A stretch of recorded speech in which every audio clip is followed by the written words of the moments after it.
Welcome back. At this time, I want to welcome to our stage Bob Pearce, our Associate Administrator for NASA Aeronautics, alongside Simon Sinek, an unshakable optimist, to discuss invigorating leadership. Bob and Simon, welcome to Imagine Aviation. Thanks, Steve. Bob, I'll turn it over to you for introductions, and then I'll come back later on with some questions from our audience. Awesome. Hey, first off, just want to thank Simon so much for being with us today. I love that. I don't know if you go by that title, Unshakable Optimist, but I, always look at you as a visionary for in the area of leadership and organizations and management and so forth. And I've seen and read a lot of your work, and it's always quite inspiring in a way that is both. It's both exciting, but has a little bit of trepidation. I always feel like when I finish listening to one of your talks or reading something that I could and should do a little bit better. And so it's always out there. There's always another target to hit. So with that, if it makes you feel any better, I write the books and always feel like I'm falling short. So. It's probably just the way it should be, right? We should always have something more to reach for, right? So well, it's actually a funny thought, which is there's no such thing as an expert in leadership. Yeah. It's just like nobody's an expert parent either. Right. At best you can be a student, and I think that's one of the first criterion to being a leader is you actually have to want to be a student of leadership. And the best leaders that I've ever met, like the ones that really could teach us a thing or two. They read articles, they read books, and when you get together with them, they want to talk about leadership. They're really obsessed with the subject. So I think being a student of leadership, even if it means beating yourself up now and then, I think that's part of the journey. Yeah, I hear you. I think you're right. So, you're with us here today in this Imagine Aviation event. Just to give you a few words on that, we started doing this several years ago. It was to highlight just a small, an element of our portfolio that was really trying to reach out, look further, be innovative, and so forth. And we've expanded it every year. And it really does now, I think, highlight and celebrate the work of NASA Aeronautics, the people we have, as well as the folks we work with in industry and universities. We're here to solve big problems and try to create big opportunities. And there's plenty of big problems, right? There's, the issue of sustainability looms in front of us. But at the same time, the amount of innovation happening in this space, the opportunity for new mobility, and mobility brings access to people, access to the things they need. And so it's a really exciting time. We try to be pioneers. And, being pioneers means, you need to know something about leadership. We need to act in those ways, and we want to continue to pioneer. So I think you're a great, it's great to have you part of this event. So let me just start with a question around: as a student of leadership, do you see the requirements of leadership differently today, or is it just it's just more acute, the need for leadership? I think it's the latter. The requirements of leadership have always been the same, which is we're responsible to see those around us rise. I think leadership is a very misunderstood concept. It's not about rank or position. It's responsibility for the people around us. And, I think it is fair to say over the past 30 or 40 years, the kind of leadership that we've been practicing in the United States, especially, has sort of gone a little bit sideways. We over-indexed on the whole rugged individualism thing, and we made heroes out of some of our leaders, and we forgot that it's really about the team. And though we're grateful to our leaders are always grateful to us. And I think we got away from that over the past bunch of years. And unfortunately, it's biting a lot of organizations in the private and public sector a little bit in the ass. Yeah. So, so when I think about leadership, there's,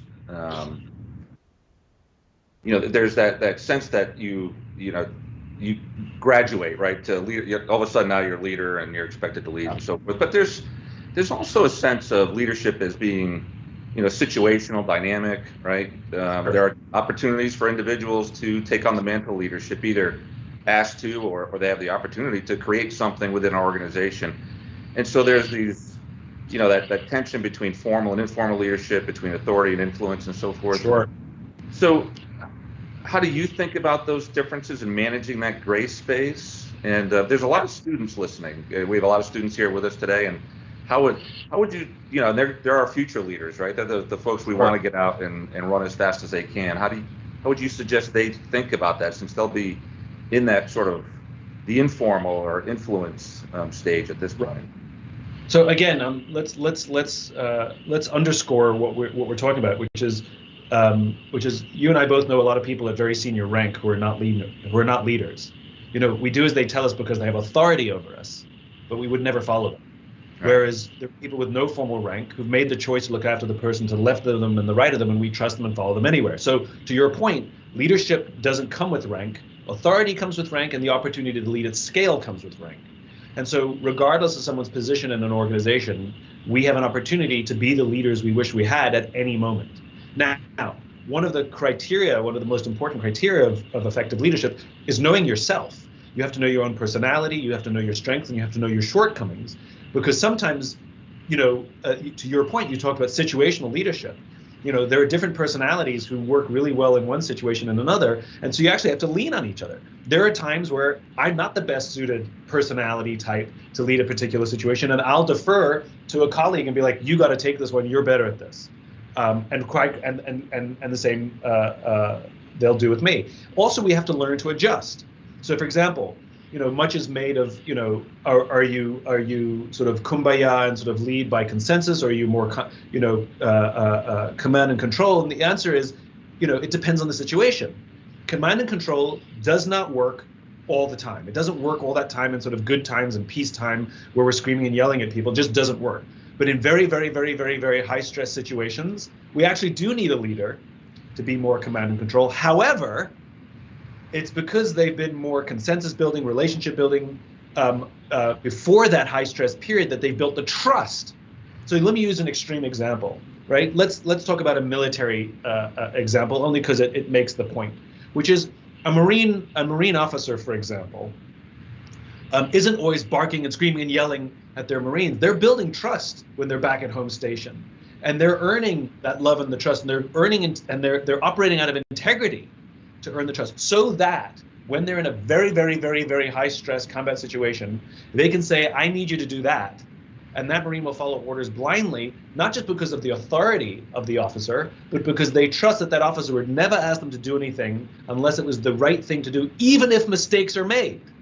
And we accept that mistakes are made, but we need to trust that leader actually has our backs and isn't trying to just cover their own ass or make themselves look good. And frankly, especially when we saw COVID, when we see things go wrong, sometimes the ability to adjust, but it's all about the trust that we've built, that bank of trust that we've earned.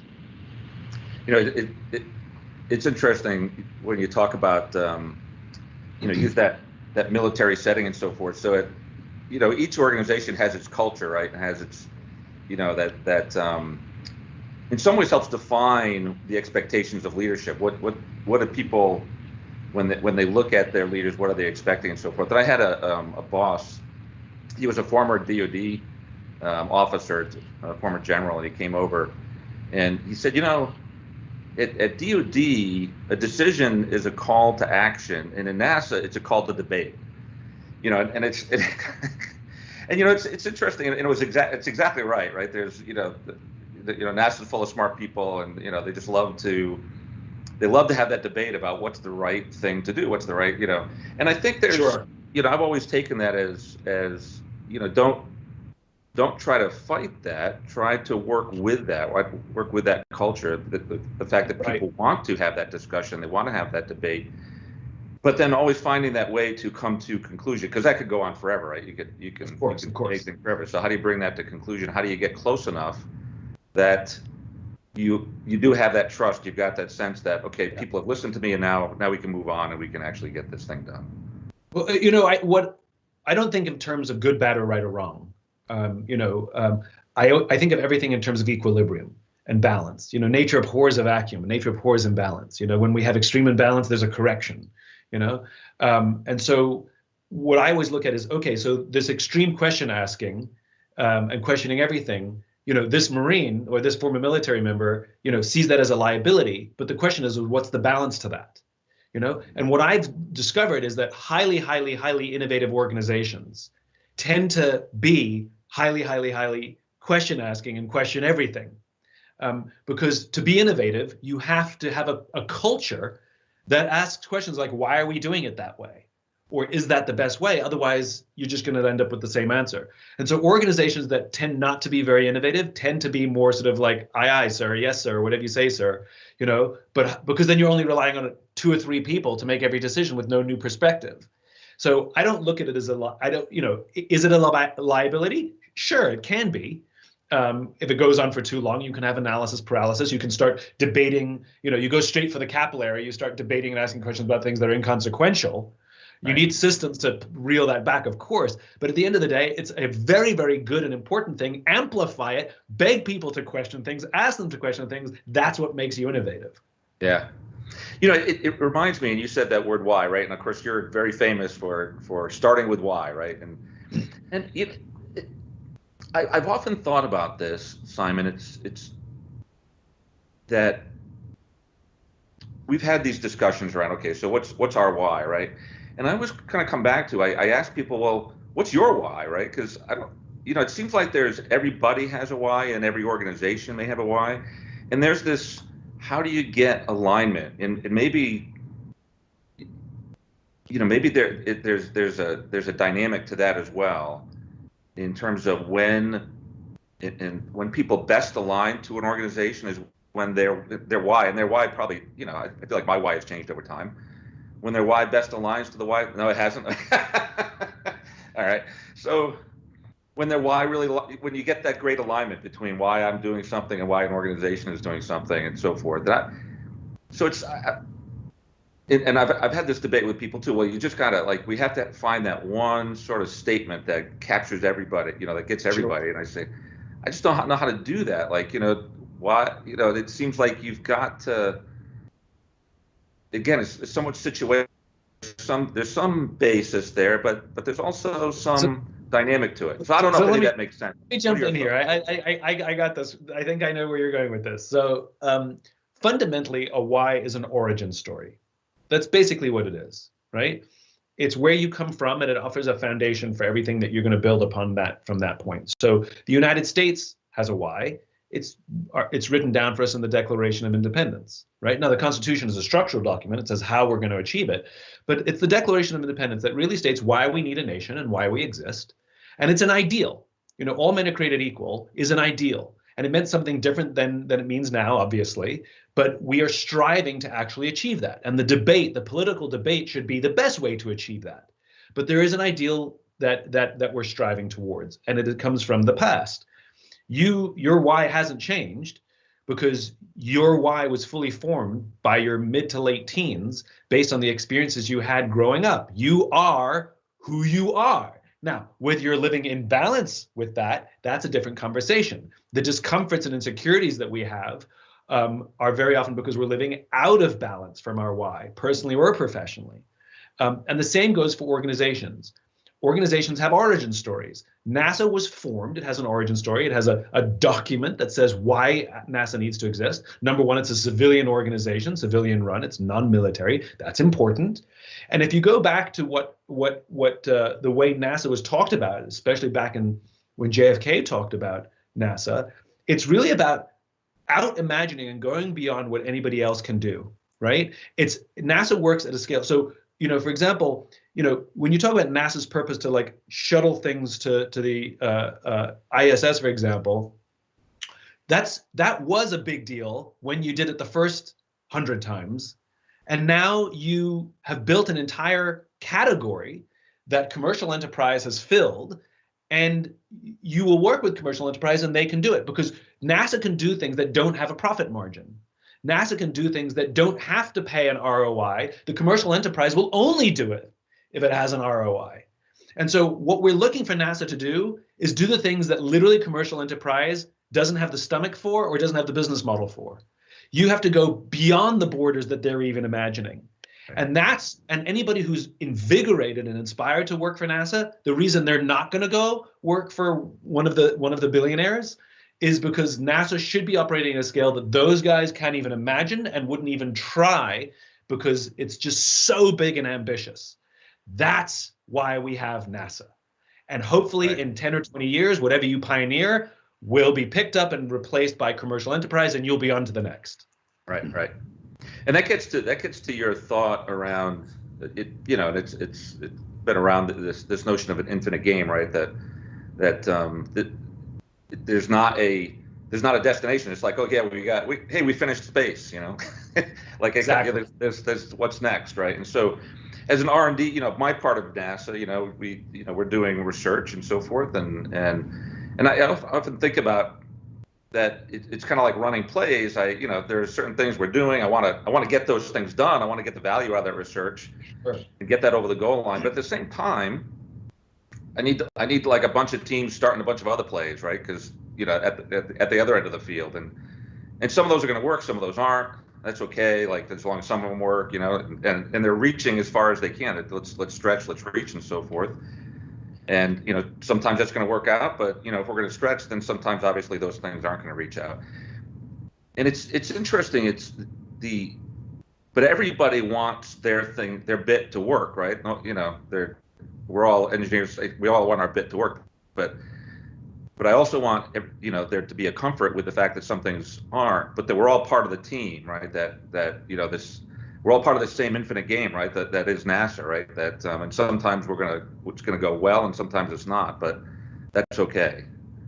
One of my favorite engineer-driven, innovative organizations is actually 3M, believe it or not.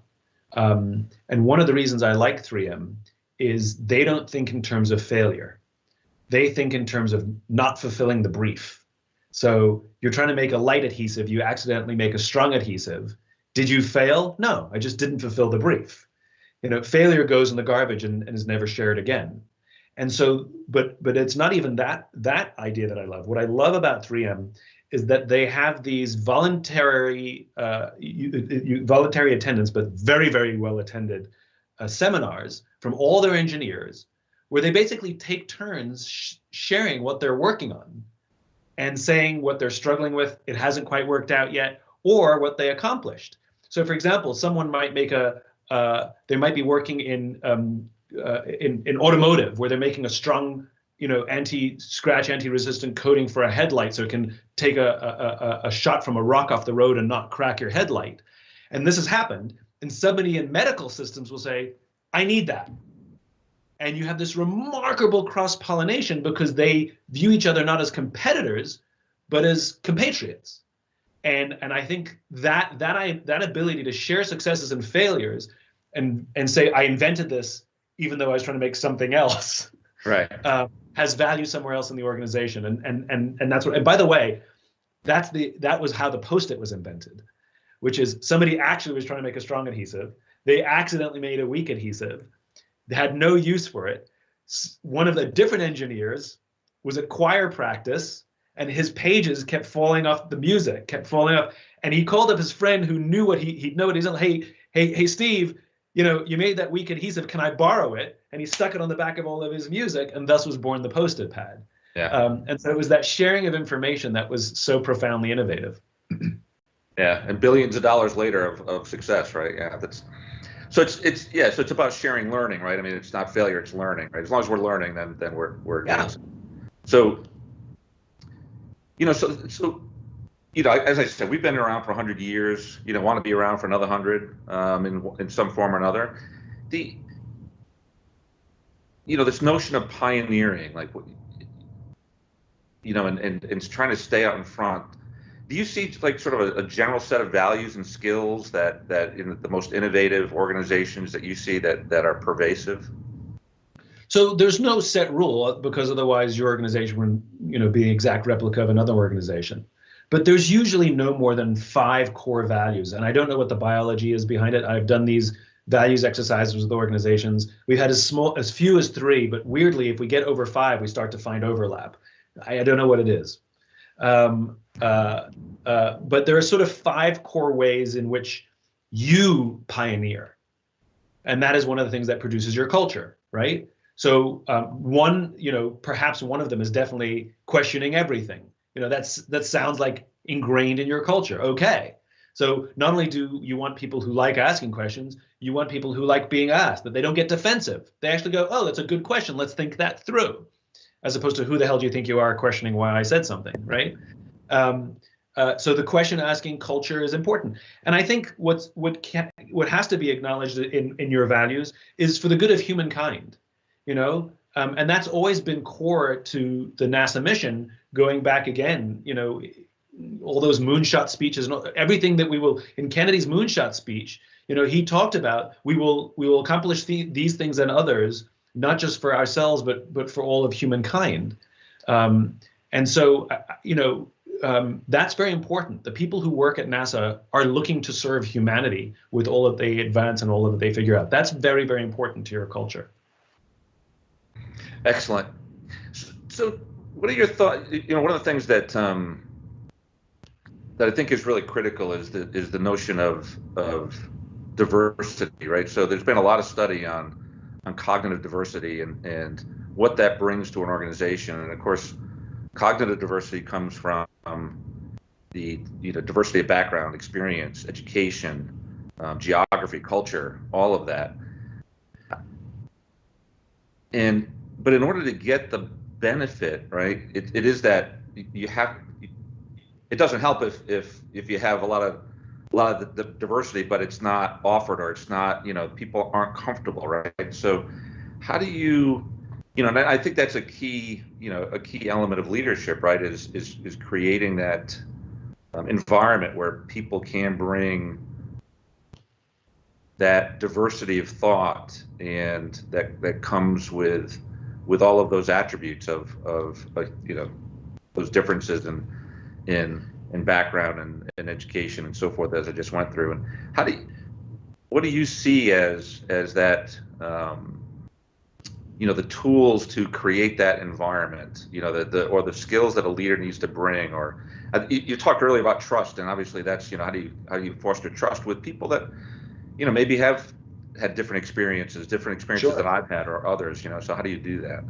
So, I mean, you're really tapping into leadership 101 here, right? And one of the essential skills of effective leadership is the ability to listen, critically listen, and not listen for words, but listen for meaning.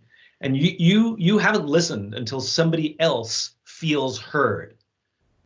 Just because you can parrot back words or understand concept doesn't mean the other person feels heard. And the way you foster an environment of inclusion, and the way you foster an environment, is that somebody doesn't necessarily need to be right. They just want to feel like they matter. They want to feel heard. They want to feel understood. They want to feel seen. And and you can't fully take advantage of the diversity of thought that a diverse team offers unless a leader is capable, and it takes practice, we're all guilty of it, of replacing judgment with curiosity. Because our knee-jerk reaction is to go with comfortable, right? And comfortable looks and sounds like me. And when somebody offers a different point of view, instead of shutting it down, to be curious about it. Again, that doesn't mean they have to be listened to. That means they have to feel heard. And the more people feel heard, the more they feel included, the more they feel valued, then you have real cooperation, where people aren't digging their flags into the ground and say it's this way or no way, you're ignoring me. The reason that often happens is because when somebody feels marginalized, they double down on whatever the thing there is. So you get much better cooperation if you create an environment of listening. And again, replacing judgment with curiosity, which we could all do a lot better on, I would add. Excellent. Let me invite Steve Grimaldi back to the stage, and let's take some questions from the audience. Absolutely. This is such a wonderful conversation. So it's great that we can pull in some of the questions that are out there as well. And so please keep loading them into the chat. But Simon, you mentioned origin stories for organizations. And you mentioned organizations, including NASA, are formed on origins that may not be relevant over decades or might change over decades. Yeah. How can leadership serve to adapt to those changing situations to really align with the original why that's ingrained in our psyche? So for some organizations, there'll be sort of a renaissance, where the whole thing comes crashing down for whatever reason, and the why gets, and sometimes the organization can survive, but the culture becomes so broken that it doesn't stand for anything other than the product that it makes. And very often what happens there, it becomes there's a new origin story. There's a renaissance, literally, where usually an inspiring a leader with a vision comes and gives the organization a new sense of purpose and cause. That's definitely not the case for NASA.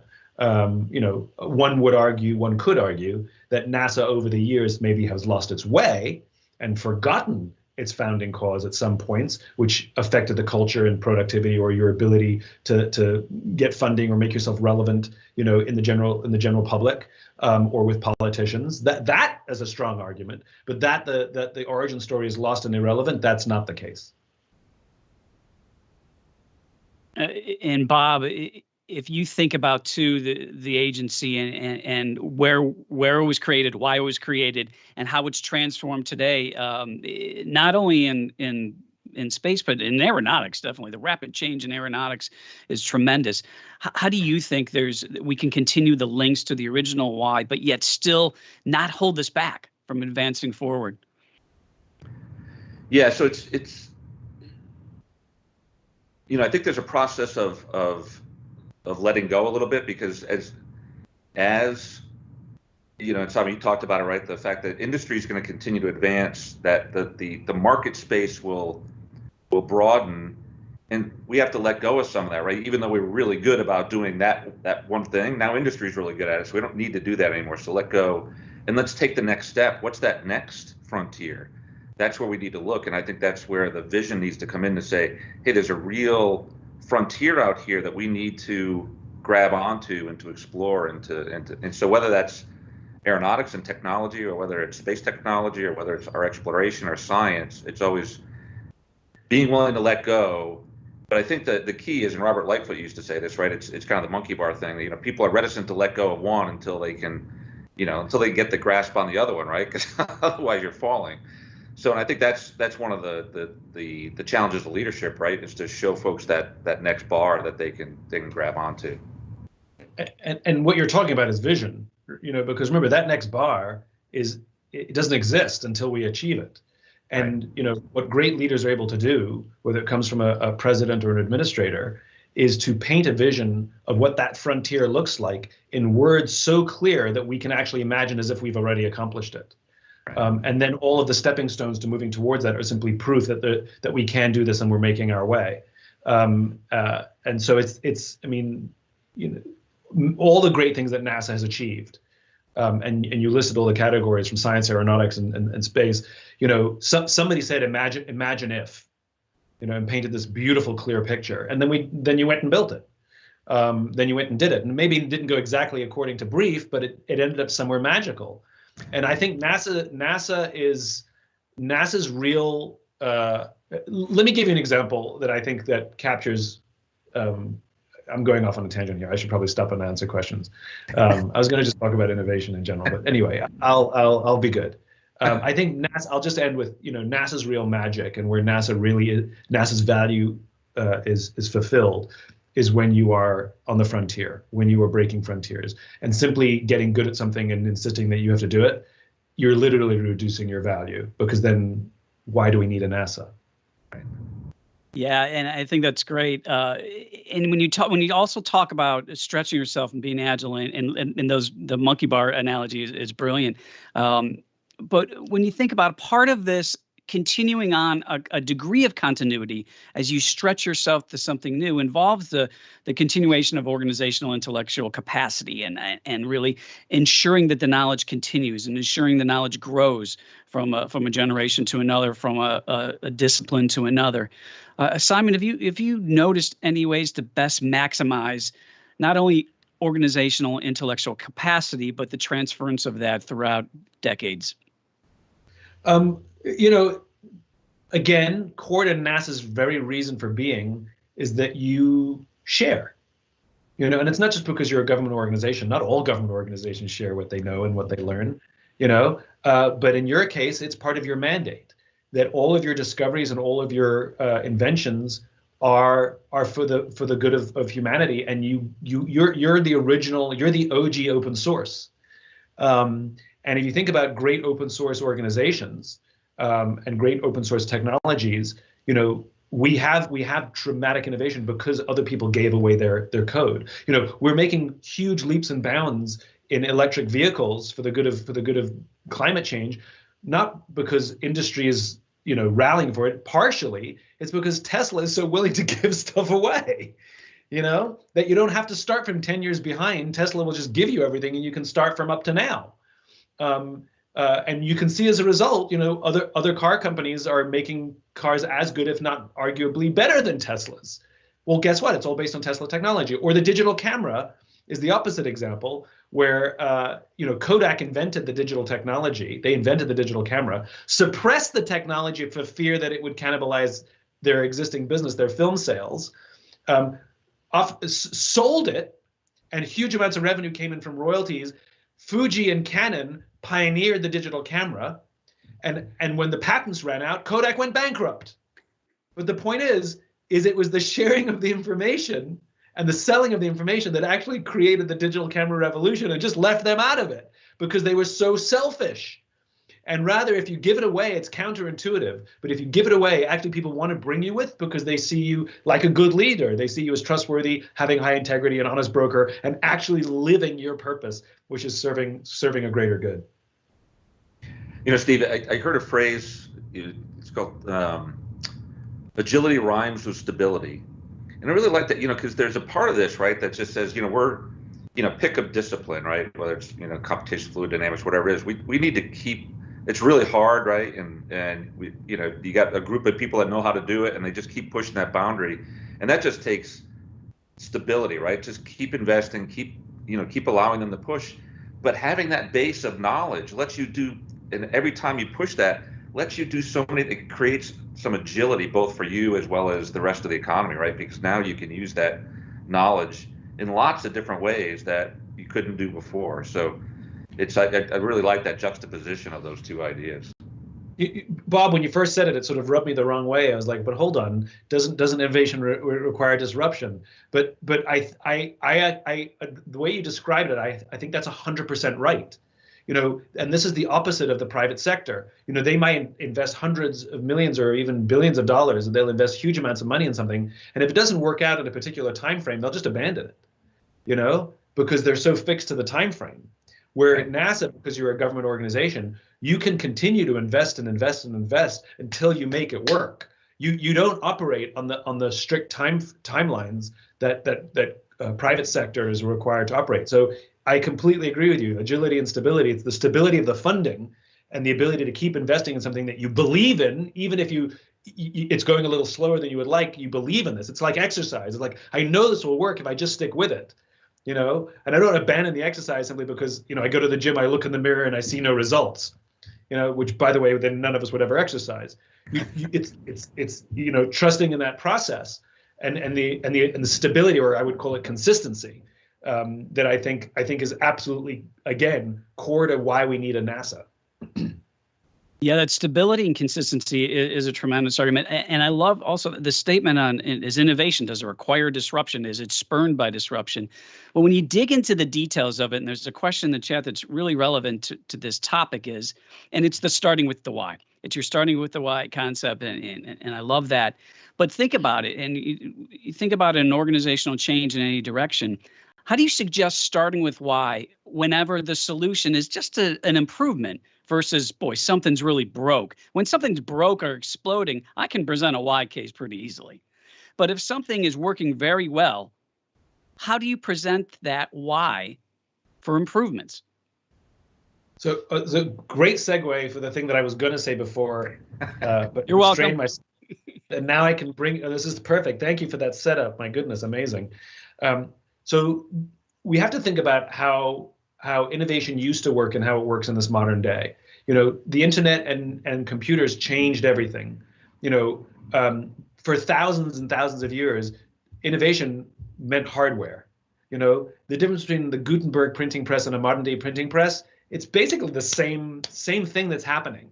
Yeah, it's faster and all of that stuff. Or the physics of a Wright Flyer or a 747, it's the same.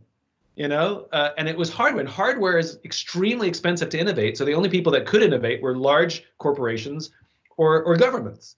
If you were a poor nation or if you were just a couple of individuals, you just couldn't get in on the game. And the internet and the computer changed all that. It reduced the cost of innovation dramatically, and it also increased the speed. So if you think about how innovation used to work, right, where you have sort of an XY axis, on the vertical axis you have performance, on the horizontal axis you have time. And the way we used to do it is we had what I would call an imagined vision, right, which is basically somebody said, wouldn't it be cool if we built this, whether it's a product, whether it's a capability, whether it's a new website. And you write a list of things you want it to do, like wouldn't it be cool if, or it has to have the capability to do Y, right? And you write that down and you start building it, right? Now, in the old system of hardware innovation, you sort of, it's the stepping stone of progress, and eventually you build it, and it never quite works the way you want it to work, right? And so now you spend all your time trying to fix it and make it work the way you said it was going to work. That's pretty traditional, like I said, whether you're building a website or something else.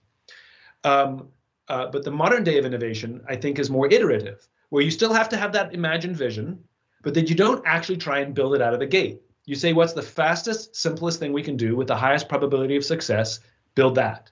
Now, what's the fastest, simplest thing we can do with the highest probability of success to either move a step closer or to improve?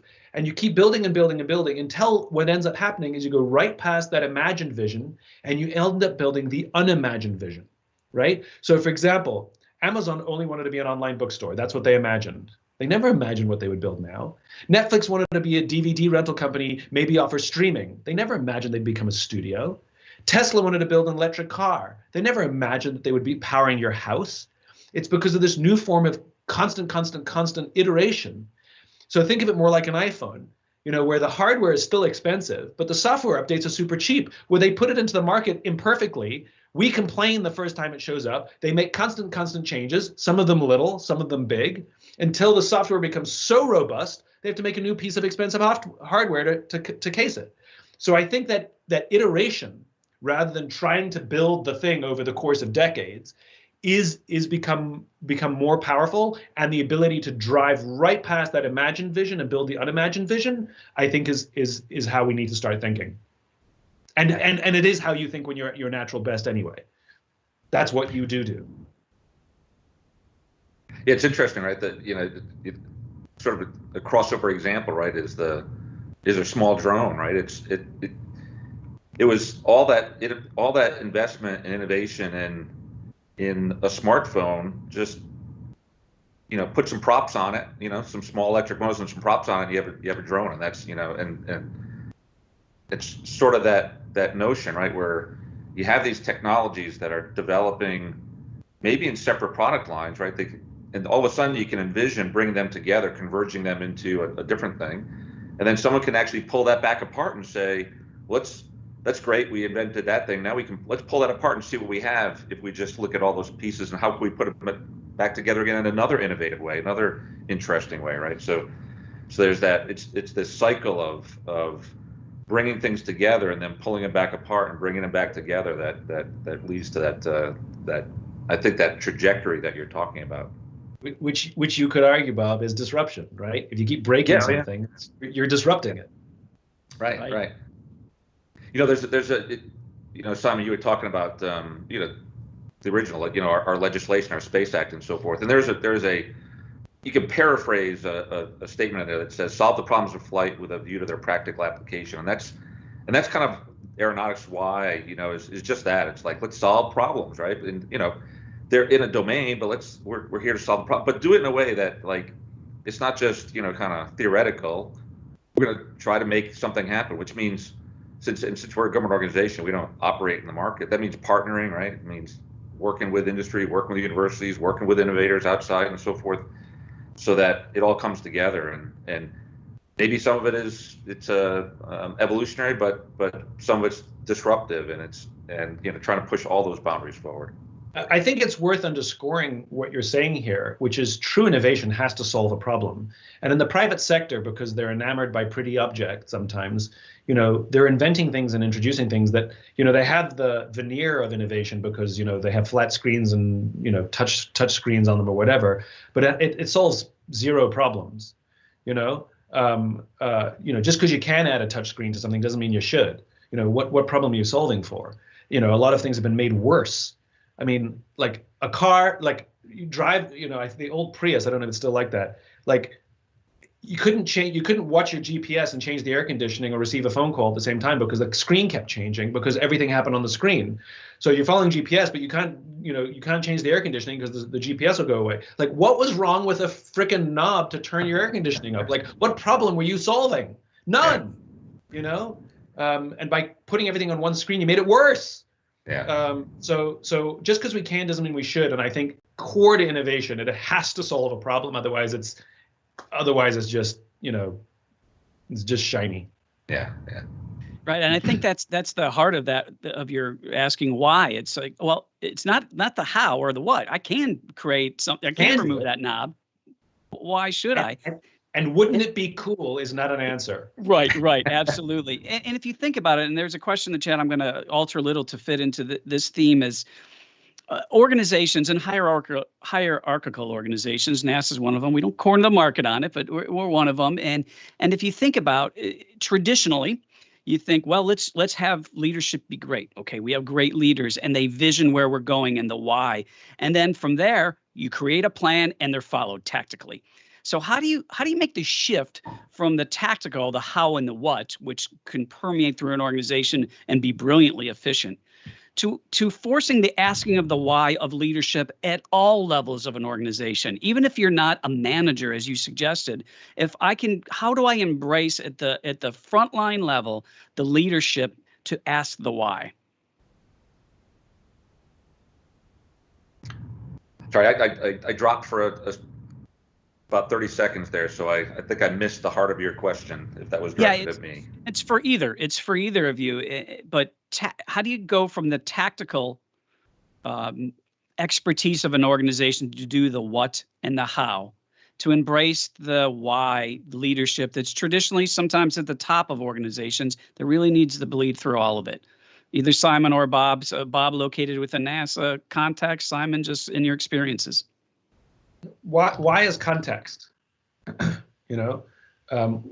why explains why we're doing this in the first place. And because I said so is not a context. Because it's cool is not a context. Because this is the way we've always done it is not a context. That we understand deep meaning, purpose, cause, or belief that is worth what we're about to do here, that it's worth our ingenuity and our sacrifice and our suffering to accomplish whatever we're trying to accomplish. And sometimes it's big and sometimes it's small. It doesn't always have to be earth-shattering and humankind affecting. But there has to be purpose or cause that people feel aligned to. Just to try to squeeze an extra widget or an extra point of efficiency out of something, unless that one point of efficiency is so dramatic, down the in the ripple effect. You forget the why and you become myopic, and that's how we start operating. So why is context? I've always found, I think, in NASA Aeronautics, if I get out and I go to each of the center and I have the right conversations, and if I go to some of our partner organizations, have the right conversations, all of that is there. Like all the information is there to create that context, as Simon just said. There's a lot of embedded knowledge. There's a lot of embedded ideas. What are those real problems? What are why do we want to solve those problems? Why are they the right problems? It's surprisingly easy if we take the time to listen to what our smart people know, but then bringing it together, that's the challenging part. It's each one of those may not be the answer, but when you bring it together, you create that context, you create that web of that fabric that actually is pretty clear as to what those challenges are. Why do we want to go out and solve those things? Why is that important? It's actually pretty. I've always found it to be relatively straightforward, because we just have such good people that know these areas so well. It's just having the right conversations. Yeah, and this brings me back to something you opened with, Simon, and you mentioned being a student of leadership. And I love it when you say that. It causes me to reflect on being a real student. And we had students yesterday from the universities, and that was wonderful. But, you often hear that debate surrounding education. Should being a student focus on getting good grades or actually learning things? And your comment makes me focus on the latter of those options. And being a student focused on learning involves, making mistakes, adjusting, being humble, changing your process, all the things you've mentioned. This often goes against a traditional paradigm of management. So it makes me ask, what are some of the methods you found successful in transforming the way we convey this need to embrace change across leadership? How do we embrace leaders to being humble, to saying it's okay that I messed this up, it's okay, I need others? Well, so grades are not inherently bad. They demonstrate a level of accomplishment, right? But without context, then that's all we have, and that's all we're driven by. And worse, then it becomes a totally selfish pursuit, which is I have to get good grades so I can do the next thing, so I can get the best job, so I can get the best salary, And I think just like companies have over-indexed too far in money and they've forgotten about purpose and cause, I think our institutions of higher education have done the same, where they literally advertise themselves saying what the starting salary of their students is rather than what kind of people their students become. And so I agree with you. Learning needs to be number one, and the grades demonstrate how much learning you've accomplished. But learning is number one. And so to answer the question more directly, like how we learn some of the things that you want them to bring into the marketplace, we teach them. We need to teach them, and a lot of things aren't taught. Our places of higher education, and indeed neither our companies or our institutions that we work for, they're not teaching effective leadership. We spent a good 5 minutes talk about the importance of leadership and how it operates to creating a circle of safety in a diverse work environment. And yet who's teaching people how to lead? I mean, how to listen? Who's teaching people how to listen? What about how to have an effective confrontation? The reason people yell and scream at you or they're passive aggressive is because nobody taught them how to have an effective confrontation. It's not because they're inherently bad people. What about how to give and receive feedback? What about how to have a difficult conversation? We saw this after the murder of George Floyd. The number of leaders who did nothing, not because they're bad people, it's because they were so afraid of saying the wrong thing or accidentally inflaming a situation that they opted to have nothing, as opposed to having a difficult conversation with their team or some of their teammates, but nobody ever taught them how. And so I think we need to push our universities, frankly, to teach some of these human skills. Please stop calling them soft skills. Hard skills and soft skills. Hard and soft are opposites. And these are hard skills and human skills. And if you want to do well in an organization, you need to learn the hard skills, the skills to do your job, and you need to learn the human skills, the skills to be a better human being. And that combination makes you a great team member. Please stop calling them soft, and we need to teach human skills. That was awesome, Simon. So this is just a tiny little aside, but I often find, I'll be in a meeting and I'll pull out sort of a bit of lightheartedness and say, we can't all be from Lake Wobegon, right? And that refers to, Garrison Keillor's story about Lake Wobegon, where all the kids are above average. And, so we all can't be the best at everything, right? We have to, we've got to bring the skills together across all these areas, whether it's human skills, whether it's scientific skills or engineering skills. We need to bring those together. And some people are better at some of those than others. Doesn't make any one person better than another person. It just means we need all those skills on the team if we're going to be successful in solving hard problems. Yep, that's great. I really hate to say it, but we're out of time for questions. This has been really wonderful to listen to. Bob, I'll turn it over to you for some final thoughts and to thank Simon. Yeah, this has been fantastic. These are, this issue of leadership and organization and how we move into the future is just so critical to NASA, but obviously to every organization out there. And the service you provide, Simon, as being the leader and the visionary you are is just tremendous. I know I see a bunch of comments in chat about, hey, can we get Simon to come to on a NASA road tour? And I think that's just telling as to the impact you make when you bring your ideas to people and you challenge people to be better. So I can't thank you enough for spending some time with us, and I can't wait to see you again. Thank you very much. It's a personal joy for me. This is service to my country as well. So I'm right there with you, and I believe in for the good of humankind. And this for me is deeply personal. When I was a kid, I went to 13 years old. I put on my flight suit and went to space camp in Huntsville, Alabama, and watched all the launches, all the way until adulthood. So it's a thrill and a joy to be a part of it and serve you in any way I can. Okay, thank you so much. Bob, Simon, thanks very much. We're going to head to a break now, and enjoy the time. I think 20 past the hour. 20 past the hour. Look at my notes there. 20 past the hour. Please join us again, and we'll have more of Imagine Aviation. Thank you.